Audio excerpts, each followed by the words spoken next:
নমস্কার।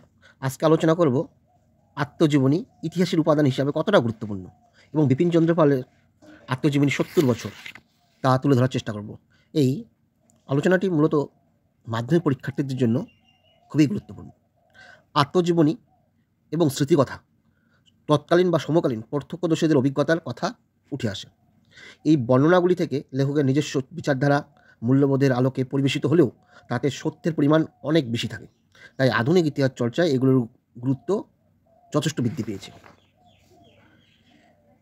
আজকে যে আত্মজীবনীটি আলোচনা করব সেটা হচ্ছে ৭০ বছর বিপিনচন্দ্র পালের আত্মজীবনী। বিপ্লবী চিন্তাধারার জনক, রাজনীতিবিদ, সাংবাদিক, বাগ্মী এবং সমাজ সংস্কারক বিপিনচন্দ্র পালের আত্মজীবনী ৭০ বছর। এই গ্রন্থে বিপ্লবী ভাবধারার ভিত্তিতে সমসাময়িক ভারতের ইতিহাস বিশ্লেষিত হয়েছে।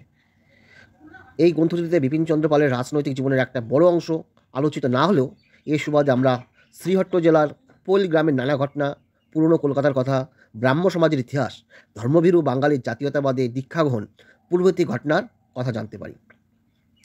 এই গ্রন্থটিতে আঞ্চলিক বা স্থানীয় ইতিহাস রচনার ক্ষেত্রে বিশিষ্ট উপাদান হওয়ার দাবিদার রাখে। তিনি লিখেছেন, আমার ৭০ বছরের জীবন কথা বাস্তবিক এই বাংলাদেশের আধুনিক ইতিহাসের কথা। এই গ্রন্থটিতে বিপিনচন্দ্র শ্রীহট্ট জেলার পোল গ্রামে নিজের জন্ম, বংশ ও গ্রামের পরিচয় এবং তার বাল্যকালের শ্রীহট্টের নানা ঘটনা তুলে ধরেছেন। স্কুলের পাঠ শেষে উচ্চশিক্ষা গ্রহণের উদ্দেশ্যে তিনি কলকাতায় আগমন করেন। প্রেসিডেন্সি কলেজে তার পড়াশোনা, আনন্দমোহন বসু, সুরেন্দ্রনাথ বন্দ্যোপাধ্যায়ের সান্নিধ্য, ব্রাহ্ম সমাজে যোগদান, শিবনাথ শাস্ত্রীর সঙ্গে যোগাযোগ এবং স্বাধীনতা আন্দোলন পরিচালনার উদ্দেশ্যে রাজনৈতিক আন্দোলনে যোগদান প্রভৃতি ঘটনাবলী এই গ্রন্থটিতে ফুটে উঠেছে।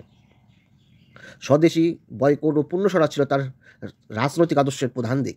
এইসব তথ্যের সহায়তায় প্রায় অর্ধশতকব্যাপী বাংলার সমাজ সংস্কার, ব্রিটিশ বিরোধী সংগ্রাম প্রভৃতির ইতিহাস রচনার ক্ষেত্রে অনেকটা সুবিধা হয়েছে।